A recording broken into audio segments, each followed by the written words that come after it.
ಇದ್ದಾರೆ ಅಂತೇಳಿ ರಾಷ್ಟ್ರೀಯ ಬಿಜೆಪಿ ಕೂಡ ಹೇಳ್ತಾರೆ. ಮಾತಾಡ್ತಾ ಇರಲಿ. ನಾನು ನೋಡಪ್ಪ, ಕಮ್ಯುನಿಸ್ಟ್ ಬಗ್ಗೆ ರಿಸರ್ಚ್ ಮಾಡಿದ್ದೀನಿ, ಜನತಾದಳದ ಬಗ್ಗೆ ರಿಸರ್ಚ್ ಮಾಡ್ತಾ ಇರ್ತೀನಿ, BJP ಬಗ್ಗೆ ರಿಸರ್ಚ್ ಮಾಡ್ತೀನಿ, RSS ಬಗ್ಗೆನೂ ತಿಳ್ಕೊಂಡಿದ್ದೀನಿ. ಕೆಲವು ಸಂದರ್ಭದಲ್ಲಿ ಅನೇಕ ಸಂಸ್ಥೆಗಳಲ್ಲಿ ಕೆಲವು ಒಳ್ಳೊಳ್ಳೆ ಗುಣಗಳೆಲ್ಲ ಇರ್ತದೆ, ಅದನ್ನೆಲ್ಲ ಗ್ರಾಪ್ ಮಾಡಬೇಕಲ್ಲ. ಈಗ ನಿಮ್ಮ ಪಬ್ಲಿಕ್ ಟಿವಿಲಿ ಒಂದಿದೆ, ನಿಮ್ಮನ್ನೇನೋ ಮಾಡಿ ಹಿಡಿಬೇಕು ಅಂತ ಇದ್ದೀವಿ, ನೀವು ತಗಲಾಕೋತಾ ಇಲ್ಲ, ಅದು ನಿಮ್ಮದು ಗುಣ ಅಲ್ವಾ?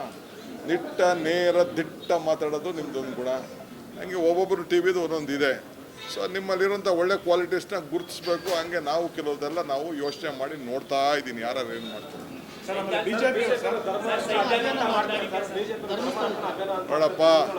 ಅದು ಟುಸ್ ಗಿರಾಕಿ. BJP ಮಾಡ್ತಾ ಇರೋದು ರಾಜಕಾರಣ. ನಮ್ಮ ಸರ್ಕಾರ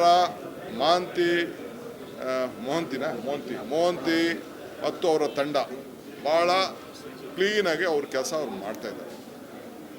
ಈಗ RSS ನಮ್ಮ ಇವರು national general secretary BL Santosh ಅವ್ರ ಬಗ್ಗೆ ಅವೇಳ್ಕರ್ ಮಾತಾಡಿದ್ರು. ನಾವು ತೀರ್ಮಾನ ಮಾಡಿದ್ದೀವಿ, ಒಳಕ್ಕೆ ಹಾಕಬೇಕು, ಕಾನೂನು ಪ್ರಕಾರ ಕೈಗೊಳ್ಬೇಕು. ಆ ಥರ ಎಲ್ಲ ಹಂಗೆಲ್ಲ ಮಾತಾಡ್ಬಾರ್ದು. ಯಾರೇ ಆಗಲಿ ಲೀಡ್ರು, ಏನು ದಾಖಲೆ ಇದೆ ಅವನ ಹತ್ರ? ಅವರು ಪೊಲಿಟಿಕಲಿ ವಿ ಮ್ಯಾವ್ 100 ಡಿಫ್ರೆನ್ಸಸ್. ಹಂಗಂತ ಒಬ್ಬನ್ನ ನಮ್ಮ ವಿರೋಧಿಗಳನ್ನ ಅವನು ಯಾರೋ ಆ ಥರ ಮಾತಾಡ್ತಾನೆ ಅಂತ ನಾವು ಖುಷಿ ಪಡೋದಲ್ಲ. ಇವತ್ತು ಅವ್ನು ಮಾತಾಡ್ತಾಳೆ, ನಾನು ಮಾತಾಡ್ತೇನೆ. ಹಿಂದೆ ಚೀಫ್ ಮಿನಿಸ್ಟರ್ ಮಾತಾಡಿದ, ನಮಗೂ ಮಾತಾಡಿದ. We will not allow this.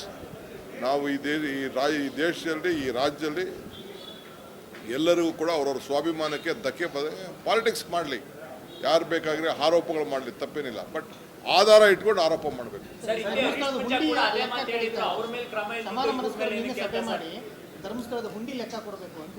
ಅದಕ್ಕೆ ಇನ್ಕಮ್ ಟ್ಯಾಕ್ಸ್ ಇದೆ, ನೀವು ನಾವಲ್ಲ.